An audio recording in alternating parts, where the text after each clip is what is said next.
여러분 인생을 살다 보면요, 기쁜 날도 있고 형통한 날도 있지만 곤고한 날도 있고 힘든 날도 있습니다.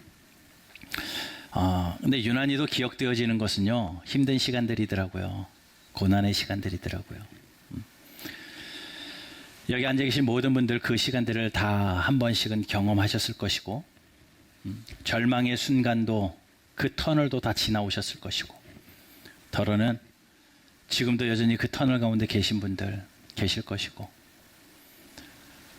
또 그 정도는 아니더라도 내 인생이 살아있다는 것은 언젠가는 나에게도 그런 일들이 또 한 번은 찾아올 만한 그러한 순간들이 우리의 인생에 다 놓여 있다는 거죠. 왜 그럴까요? 하나님이 인생을 그렇게 창조하셨기 때문에 그렇습니다. 전도서 7장 14절 말씀 보면요, 하나님께서 두 날을 병행해 두셨대요. 하나는 형통한 날이고요, 하나는 곤고한 날이요. 예, 우리 인생에 형통한 날도 두시고 곤고한 날도 두셔서, 형통한 날에는 기뻐하게 하시고 곤고한 날에는 나를 돌아보게 하셔서 하나님이 두 개를 병행하게 하신 게 인생입니다. 그렇기 때문에 우리에게는 다 그런 곤고한 날이 있기 마련이라는 거죠. 여러분, 그 곤고한 일을 당할 때, 힘든 일을 겪을 때 여러분 어떠하셨습니까? 사실 힘들 때는요, 뭐 할 것도 없습니다. 아무것도 보이지 않습니다.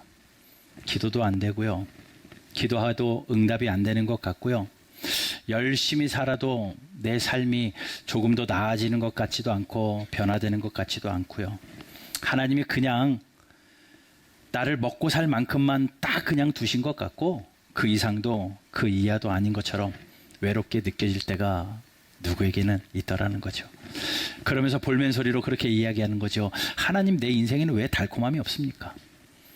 하나님, 내 인생에는 왜 저 사람과 같은 그러한 형통함이 없습니까? 그런데 여러분, 그 시간을 잘 견디고 지나고 뒤돌아보면요, 하나님이 나를 위해서 뭔가 준비해 두셨던 순간들이 떠올라요. 아하, 그때 그것이 아니었으면 지금 내가 없었겠구나. 그때는 정말 싫었는데 그때 그 만남이 아니었으면 지금의 내가 없었고, 그때는 경험하고 싶지 않았는데 그 실패가 아니었으면 지금의 나는 없었을 것이고, 눈물 흘리고 싶지 않은데 그때의 눈물이 아니었으면 지금의 성숙이 없었겠구나 라는 고백이 아마도 짧은 인생을 사는 저와 여러분들에게 다 있었을 겁니다.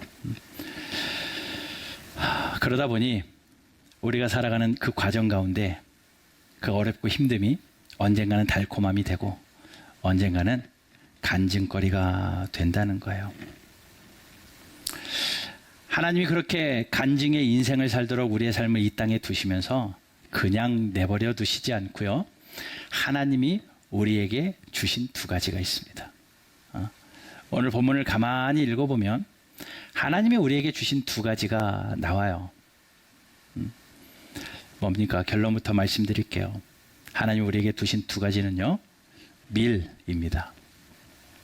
또 하나는 꿀입니다. 본문을 다시 한번 읽어볼까요? 제가 읽어볼게요. 또 내가 기름진 밀을 그들에게 먹이며, 밀을 주셔서 먹이십니다. 또 반석에서 나오는 꿀로 너를 만족하게 하리라. 하나님이 두 가지를 주셨다는 거죠. 밀로 먹이시고 꿀로 만족하게 하셨다라는 겁니다. 밀은 뭐고 꿀은 뭘까요? 밀은요, 그 당시에 빵을 만드는 주 원료였습니다. 빵을 만드는 주 원료이기 때문에 그 밀이 없으면 사람이 살 수 없는 거죠. 그리고 그 밀을 얻으려면요, 어떻게 해야 돼요? 수고를 해야 됩니다. 농사를 져야 돼요. 땅을 갈아야 되고요, 또 심고 뿌려야 되고요, 또 잘 가꿔야 되고요, 곡식이 자라면 잘 수확도 해야 됩니다. 그리고 그렇게 한번 경작되어진 땅은 그 다음 해에 또 수고하면 또 열매가 맺혀서 밀이 수확되어집니다.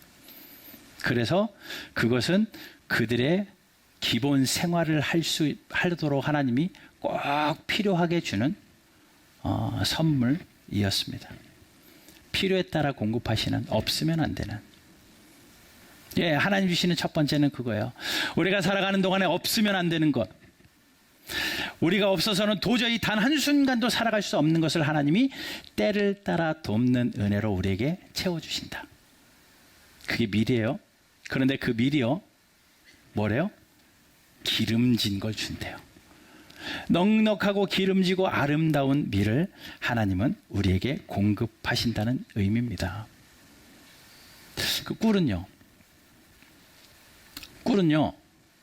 안 먹어도 안 죽어요. 밀은 없으면 안 되는데 꿀은 없어도 되거든요. 사는데 아무 지장 없는 게 꿀입니다. 그러니 꼭 살라고 하나님이 밀을 주시면서 그거 하나만 주시는 게 아니라 사는 동안에 만족을 누리라고 꿀을 주시더라는 겁니다. 오늘 본문을 보니까 반석에서 나오는 꿀로 너를 만족하게 하신다라고 말합니다. 밀은 아까도 말씀드렸듯이 경작해야 돼요.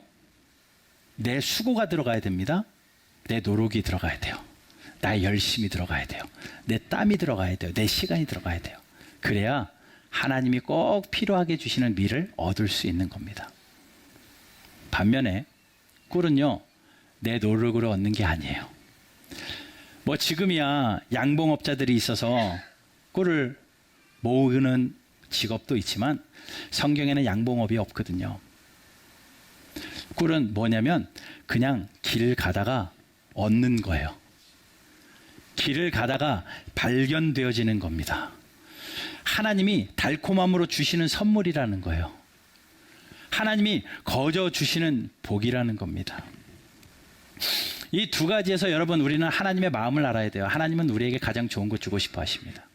기름진 밀을 주시고 만족할 만한 꿀을 주시는 거.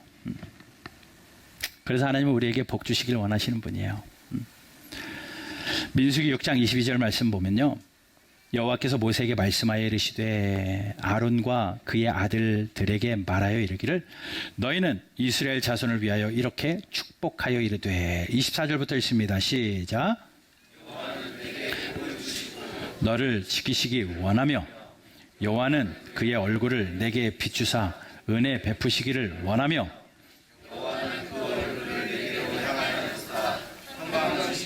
원하노라 할지라 하라.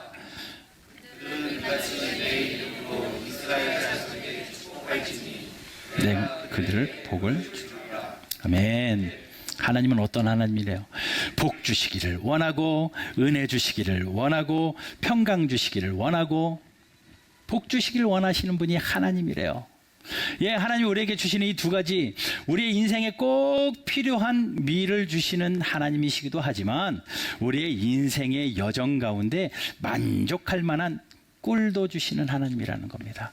둘의 차이는, 밀은요 내가 수고하고 노력하여 얻어내는 거지만 꿀은요 하나님이 놓아두신 것을 발견하는 겁니다. 발견하는 거예요. 꿀은 뭐의 대명사입니까? 달콤함의 대명사 아닙니까? 먹으면 달죠. 달콤합니다. 정말 좋은 겁니다. 우리를 만족하게 할 만한 겁니다.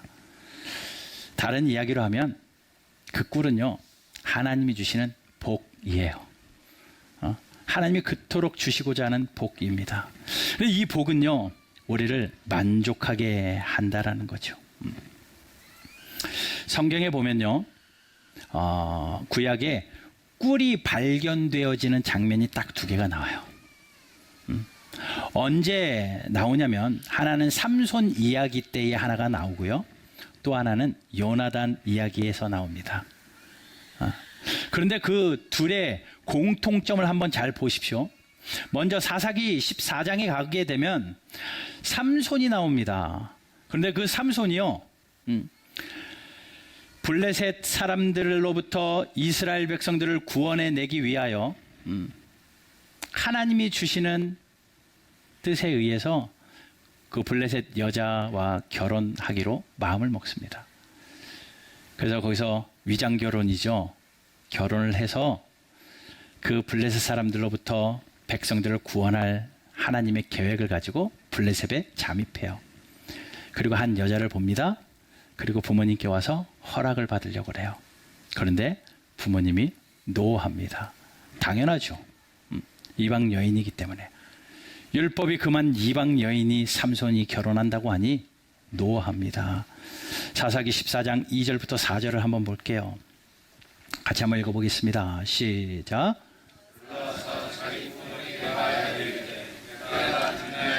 블레셋 사람들의 한 여자를 보았사오니 이제 그를 맞이하여 내 아내로 삼게 하소서 하매 그의 부모가 그에게 이르되 내 형제들의 딸 중엔 내 백성 중에 어찌 여자가 없어서 아내를 맞으려 하느냐 하니 그의 아버지에게 이르되 내가 그 여자를 좋아하오니 나를 위하여 그 여자를 데려오소서 하니라. 그때에 삼손이 틈을 타서 블레셋 사람을 치려 함이었으나 그의 부모는 이 일이 여호와께로부터 나오신 것인 줄은 알지 못하였더라. 아멘. 부모는 몰랐어요. 얘가 왜 갑자기 이방 여자랑 결혼하려고 하지? 반대하고 몰랐습니다. 그런데 그 일이 누구로부터 나왔어요? 하나님께로부터 나온 일이에요. 하나님이 그 삼손을 통하여 이스라엘을 구원하시려고, 블레셋으로부터 구원하시려고 그에게 주신 하나님의 일이었어요. 그러니 결혼하는 건요, 그냥 내가 좋아서 결혼한 게 아니라 하나님의 사명을 감당하고 하나님의 뜻을 이루기 위하여 그 적군으로 들어가서 결혼하는 그 장면입니다. 자, 가서 딥내에 가서 그 여인을 만나고 납니다. 그리고 다시 돌아옵니다. 그리고 그 여인과 결혼하여 그 여인을 데려오기 위하여 다시 가는 길에 뭘 만나냐면요, 젊은 사자를 만나요. 울부짖는 사자를 만나는데 그 사자를 만난 삼손이 어떻게 하냐면요, 하나님이 힘을 주셔서 새끼 숫양 찢듯이 찢어버립니다. 사사기 14장 5절 말씀입니다. 한번 같이 읽어볼게요. 사사기 14장 5절 시작. 여호와의 영이 삼손에게 강하게 임하니 그가 손에 아무것도 없이 그 사자를 염소 새끼 찢는 것 같이 찢었으나 그는 자기가 행한 일을 부모에게 알리지 아니하였다. 네. 자, 그 젊은 사자를 만나요. 그 만나는, 그러니까 하나님이 가라 하신 그 길이잖아요. 그러면 그 나를 위협하는 사자가 없어야 되는데 그 사자가 나타나더라는 거예요. 그런데 하나님의 그 사명의 길을 가다가 그 사자가 나타나면 하나님이 그보다 더 큰 힘을 주셔가지고 그 사자를 찢어버리는 그런 힘을 발휘하죠. 하나님의 뜻대로 갑니다. 사자가 죽었죠. 그리고 만나고 돌아오는 길에 8절 보십시다. 14장 8절 같이 읽습니다. 시작. 다시 가다가 돌이켜 그 사자의 죽음을 본즉 사자의 몸에 벌떼와 꿀이 있는지라. 예, 여기서 처음 꿀이 나와요. 그 사자의 몸에 꿀이 생긴 겁니다. 꿀을 찾으려고 한 게 아니라 우연히 가다 보니까 그 꿀이 발견되어진 거예요. 이게 지금 사사기 14장에 나오는 꿀이 등장하는 장면이고요. 또 하나는 사무엘상 14장입니다. 사무엘상 14장에 보게 되면 요나단이 나와요. 요나단이 2명의 무기든 자와 함께 블레셋 군대를 치기 위하여 뛰어들어갑니다. 블레셋 군대를 치기 위해 들어갔는데 그 큰 블레셋 군대를요, 하나님이 은혜를 주시고 하나님이 힘을 주셔가지고 자기들끼리 싸움해가지고 전쟁에서 승리해요. 엄청난 승리를 그들이 경험합니다. 그리고 14장 23절 보면 같이 읽어봅시다. 시작. 여호와께서 그날에 이스라엘을 구원하심으로 전쟁이 벳아웬을 지내니라. 하나님이 이스라엘을 구원하시고 이제는 오히려 블레셋을 쫓아가는 형국이 되어버린 겁니다. 벳아웬을 지나가는 그 몰면서 오히려 더 강력한 블레셋을 몰면서 이스라엘 백성들이 승리의 그 전쟁을 계속 몰아붙이는 그런 장면이에요. 예, 이 전쟁은 욕심 때문에 한 전쟁이 아니라요, 이 전쟁은 영토 확장을 위한, 나의 만족을 위한 전쟁이 아니라요, 하나님의 백성을 세우시기 위하여 하나님이 계획하신, 허락하신 전쟁이었습니다. 어쩌면 그들에게는 사명이었고요, 그들에게는 가야만 하는 그 길이었습니다. 자, 그 사명의 길, 그 전쟁의 길을 가다가 14장 25절 같이 읽습니다. 시작.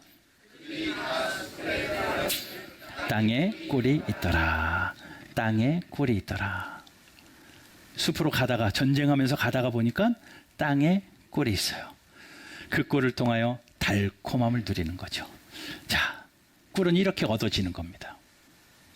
밀은요, 내가 수고하고 노력해가지고 얻어내야 되는 필요한 것이기에 나의 땀이 필요한데, 이 꿀, 하나님이 주시는 달콤함, 하나님이 주시는 복은요, 내가 쫓아다닌다고 되는 게 아니에요. 내가 구한다고 되는 게 아니에요. 하나님이 나에게 주신 사명의 길, 블레셋에서 백성들을 구원하기 위하여 그곳으로 가는 삼손의 길과 블레셋 전쟁에 하나님이 허락하신 요나단의 그 길에 하나님이 주신 사명의 길을 뚜벅뚜벅 걸어가며 꿀을 쫓지 아니하고 사명 따라가다가 우연히 하나님이 놓아 놓으신 꿀을 발견하는 것이 하나님 주시는 복입니다. 여러분, 여기서 우리는 중요한 진리를 깨달을 수 있어요. 하나님 주시는 달콤함은요, 하나님이 주시는 복은요, 구한다고 되는 게 아닙니다. 하나님 복 주세요, 하나님 복 주세요 한다고 되는 게 아닙니다. 그것은 기복입니다. 그러면 하나님이 주시는 복은 어떻게 누려지느냐? 오늘 충성되이 주님 말씀하신 그 길을 가다 보면 하나님이 놓아놓으신 그 복을 발견하게 되는 거예요. 열심히 땀 흘리면서 살다 보니까 꿀이네, 발견되는 겁니다. 열심히 주의 일을 하다 보니까 하나님이 나에게 주신 꿀이네, 이렇게 발견되어지는 거예요. 복은요, 내가 쫓아간다고 되는 게 아니라 우리가 하나님의 길을 걸었을 때 주님의 그 길을 따라가며 십자가의 길을 감당하며 좁고 험한 그 길을 묵묵히 성실하게 충성되이 걸어가다가 발견되어지는 것이 하나님의 복입니다. 여러분 다 복 받기를 원하시잖아요. 한국 사람들만큼 복주하는 사람이 어디 있습니까? 예전에 10년도 지난 일이긴 한데 신방을 갔어요. 신방을 가니까 얼마나 복을 좋아하는지 현관문에도 복자가 크게 써 있더라고요. 들어가서 보니까 벽지에도 복자가 써 있고 손잡이에도 복지가 써 있고, 예배 끝나고 식사하라고 상을 쫙 폈는데 상 테두리에 복복복복복복 써 있고, 목사님 여기 앉으세요, 방석을 폈는데 방석에도 복자가 써 있고, 상을 딱 차렸어요, 밥 뚜껑에도 복자 써 있고 숟가락에도 복자 써 있고. 얼마나 한국 사람들이 복을 좋아하면 보이는 것마다 다 복복복복 그렇게 써 있어요. 예, 우리 모두는 다 복 받길 원하는 겁니다. 그런데요, 성경이 말하는 하나님의 복, 하나님의 꿀은요, 발견되어지는 거예요. 내 노력으로 받아지는 게 아닙니다. 내 수고로 받아지는 게 아니에요. 복 쫓아가는 것은 기복이지만 하나님이 주신 사명의 길 가다가 하나님이 놓아두신 복을 발견하는 것은 은혜라는 겁니다. 여러분, 결코 꿀 채집하는 그런 채집꾼들이 되지 마십시오.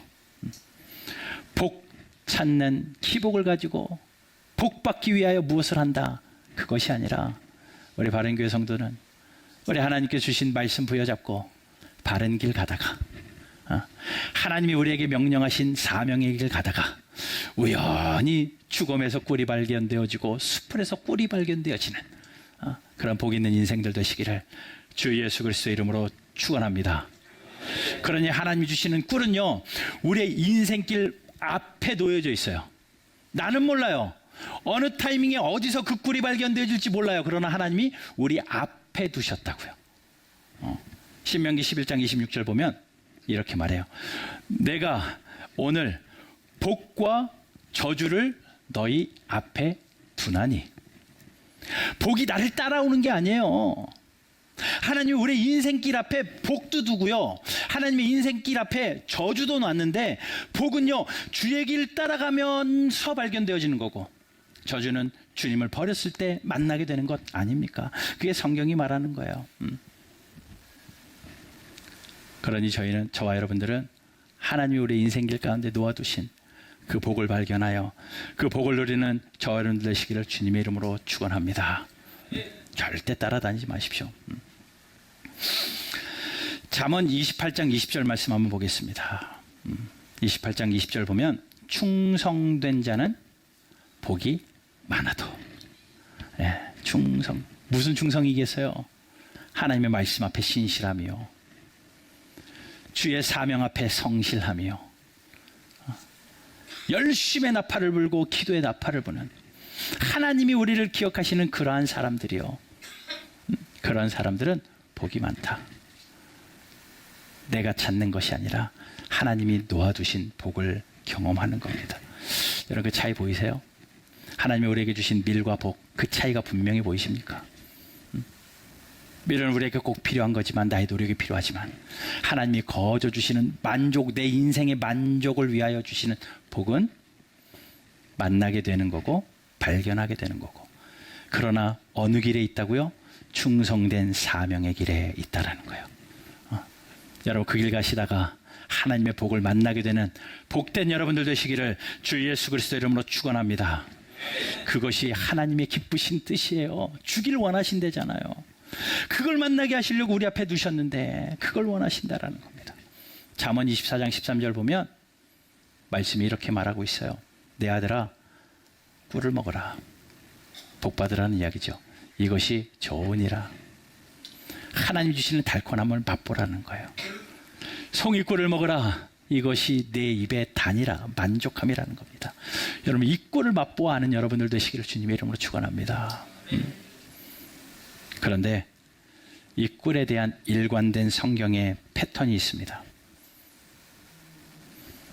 첫 번째는 먹으면 누리라는 거예요. 하나님의 복을 즐기라는 겁니다. 죄책감을 가질 필요도 없습니다. 미안함을 가질 필요도 없습니다. 하나님이 내 앞에 놓아두신 복을 누릴 때는 즐겁게 누리라는 거예요. 마음껏 누리라는 겁니다. 그런데 거기서 주의할 게 하나가 있어요. 과식하지는 말래요. 하나님이 나에게 주신 복, 내 배만 채우다가 과식하지는 말래요. 그래서 잠언 25장 16절에 이런 말씀도 있어요. 같이 읽습니다. 시작. 너는 꿀을 보거든 조카리만큼 먹어라. 과식함으로 토할까 두려우니라. 하나님이 복을 주시거들랑 만나거들랑 그것을 적당히 누려야지, 욕심으로 채우고 비대하다 보면 불편하여 토하게 되는 그런 일이 있을 것이니 족할 만큼만 먹어라 라고 성경은 이야기합니다. 이게 성경의 일관된 패턴입니다. 이 원리가 참 놀랍습니다. 잠언 25장 27절에도요. 꿀을 많이 먹는 것이 좋지 못하고 자기의 영예를 구하는 것이 헛되니라 라고 말해요. 꿀을 많이 먹는 것이 좋지 못하대요. 하나님은요, 꿀을 주길 원하셔요. 그리고 받아 먹으래요. 만족하래요. 그러나 욕심으로 많이는 먹지 말아라. 그게 성경이 일관되게 이야기하는 겁니다. 그럼 어떻게 해야 됩니까? 내가 먹을 만큼 만족만 누리면 나머지 꿀은 통로로 나누는 거죠. 흘려보내는 거죠. 그게 성도의 삶입니다. 여러분, 살면서 복을 받아 누리시고 나만 누리고 내 자식들만 누리고 우리 가족만 누리는 것이 아니라 적당히 내가 누릴 만큼 누렸으면 나누어 보십시오. 하나님 앞에 올려드려 보십시오. 이웃을 섬겨 보십시오. 그렇게 축복의 통로로 살라는 게 성경의 일관된 가르침이에요. 이번에 청년들하고 감비아에 가서요, 제가 몇몇 청년들에게 계속 그 이야기를 했어요. 야, 태어나 보니 한국인이 얼마나 좋냐. 너 태어났는데 감비아에서 맨발로 저렇게 뛰어다니는 애로 태어났으면 어떡할 뻔했어. 태어나니 한국인이 너무 좋지. 우리가 그렇게 누리는 것이 미안할 정도로 우리는 삐까뻔쩍한 신발 신고 있는데 그들은 맨발로 막 뛰어다니고, 우리는 맛있는 음식을 먹는데 그들은 그냥 손으로 밥 위에다가 소스 좀 뿌려가지고 비벼 먹고, 그런 모습을 보면서 미안함이 생기더라고요. 우리만 누려도 되나? 미안함이 생기더라고요. 그러나 그때 드는 생각은 하나님이 우리에게 주신 복이니, 하나님이 우리나라에 주신 복이니 누려야 되겠구나. 그들은 전기가 없어요. 물론 있는 집도 있고 없는 집도 있지만 그 우리가 섬겼던 캠브제 교회는 전기가 없었습니다. 그러다 보니 금요일 심야 기도회를, 저녁 기도회를 하는데 해가 있는 6시에 시작을 해요. 언제 끝나는 줄 아십니까? 해지면 끝나요. 바깥에가 껌껌해져서 찬양하고 기도하다가 이제 안이 보이지 않으면 이제 끝나는 겁니다. 그 모습을 보면서 야, 전기도 없는 곳에 불 꺼진 곳에서 끝까지 기도하고, 악기 아무것도 없는데 동그란 젬베 하나 두드리면서 찬양하는데 더 기쁜 것 같고, 도전이 많이 되었지만 우리의 이 화려한 조명과 이 큰 스크린과 이 마이크와 이 악기들을 보면서 참 미안함도 들더라고요. 미안함도 들더라고요. 그러나 이 생각이 듭니다. 아하, 하나님이 우리 민족에 주신 복이구나. 하나님이 우리에게 주신 복이구나. 누려야 되겠구나. 그러나 그 누림으로 내 배만 채우면 안 되니 나눠야 되겠구나 라는 생각이 들더라고요. 그래서 그 감비아의 아이들에게 다 나누어 줍니다. 우리가 가져간 물건들 다 나누어 주고, 후원물들 다 나눠주고, 사실은 다시 가지고 와야 될 것 같이 다 주고 왔어요. 같이 안 간 문간사님 것까지 주고 오고, 태연이 스피커 아끼는 스피커인데 주고 오고, 거기에 필요하다고 하니 다 주고 왔어요. 그런데 여러분, 내 배 채우는 것보다 나누어 주니까 그렇게 뿌듯하고 좋더라고요. 여러분들이 모아주신 헌금들도 선교사님들에게 방문하여 다 드리고, 그 마지막 날 남은 돈 아껴서 제가 이야기했어요.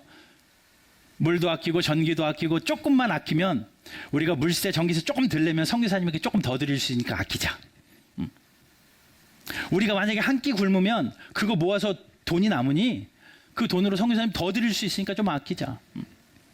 그러면서 그 시간을 보냈고, 여러분들이 모아주신 선교비, 여러분들이 모아주신 선교 물품, 우리가 가져갔던 그런 물건들, 여러분 22개의 짐 바리바리 싸가지고 갔는데 올 때는 3개 가져왔다니까요. 우리에게 꼭 필요한 것들만 가지고 오고, 여러분들 선물 들고 오고, 그리고 다 드리고 왔어요. 흘려보내고 나니까 너무나도 감사하더라고요. 아하, 이거구나. 하나님이 우리에게 복을 주시거들랑 누리는 것, 꿀을 주시거들랑 만족하는 것, 이것이구나. 그러나 거기서 멈추면 배탈 나니까 나눠야 되겠구나. 이웃을 위하여 나누고 하나님 나라를 위하여 드리고 하는 것이 마땅한 성도의 삶이구나라는 것을 다시 한번 깨닫습니다. 그런데 가만히 보면요, 오늘 본문 말씀 보니까 꿀 앞에 나오는 형용사가 있어요. 꾸며주는 말이 있어요. 어디서 나온대요? 그 꿀이요, 반석에서 나온대요. 반석에서. 석청이에요, 석청. 돌에서 나오는 꿀입니다. 성경에 나오는 반석은 뭐냐면요, 몇 군데만 좀 찾아볼게요. 사무엘상 2장 2절입니다. 2장 2절 같이 읽습니다. 시작.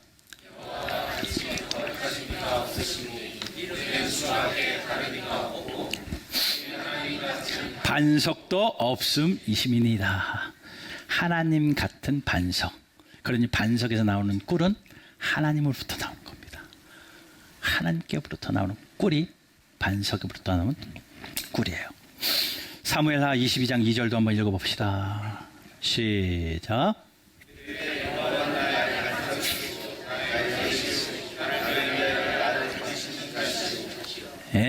여호와는 나의 반석이시오. 하나님이 반석이에요. 시편 18장에 가게 되면 수도 없이 여호와는 나의 반석이요 여호와는 나의 반석. 시편에서 얼마나 많은 구절이 여호와는 나의 반석이십니다 라는 단어를 계속 반복합니까? 하나님이 반석입니다. 그런데 그 하나님이 반석이 신약에 오면 고린도전서 10장 4절을 한번 읽어봅시다. 시작. 이는 그들이 따르는 신령한 반석으로 맞췄습니다. 그 반석은 곧 그리스도시라. 맨. 반석에서 나오는 꿀은요 예수님이었어요. 반석으로부터 나오는 그 꿀은요 내 인생을 만족하게 하는 세상의 그 어떤 게 아니라 예수님이었어요. 예수님이었어요. 그 예수 그리스도로 인하여 만족하게 하기 위하여 하나님이 예수님을 우리에게 꿀로 주셨다라는 거 아닙니까? 그러니 여러분 그 꿀을 대할 때 예수님을 누리십시오. 그러나 거기서 끝나면 안 되고 나를 통하여 예수가 전해져야 돼요. 그게 꿀을 대하는 성도의 태도입니다. 우리 바른교회가 10주년입니다. 이제 할 일을 해야 되지 않겠습니까? 주님이 주신 사명들 감당해야 되지 않겠습니까? 이번 감비아 선교를 통해서 할 수 있겠다라는 생각이 들었습니다. 충분히 할 수 있겠다. 교회의 크고 작음의 문제가 아니라 성도의 열정과 마음의 문제구나. 얼마든지 할 수 있겠다. 이런 마음이 들더라고요. 하나님께서 바른 교회를 위례에 세워두시고 이 지역을 섬기라고 하실 때는 우리끼리만 만족하면 배탈 난다니까요. 나 혼자만 예수로 충만해져서는 배탈 난다니까요. 그 예수 그리스도를 전해내는 그런 교회 되기를 주 예수 그리스도 이름으로 축원합니다. 바위는 그 석청은 어디에 있냐면요 숲속 깊은 곳에 있고요 절벽에 있어요. 석청들은요. 왜냐하면 벌들이 꿀을 만들 때 사람이 흔히 오지 않는 그곳에 집을 짓고 꿀을 만들기 때문에 절벽에 깊은 숲속에 그런 곳에 석청이 있습니다. 우리가 누리는 그 꿀은 좁은 길에 가다 보면 발견되어져요. 그러나 묵묵히 그 길을 걸어가면 묵묵히 그 삶을 살다 보면 하나님이 놓아두신 꿀, 하나님이 놓아두신 복 만나게 되고 그 예수로 인하여 충만해진 우리의 삶이 나 혼자 배만 불리우는 것이 아니라 나누고 섬기고 베푸는 그러한 삶으로 살아갈 때 만족하게 되어진다는 겁니다. 그러니 그 단어가 연결되잖아요.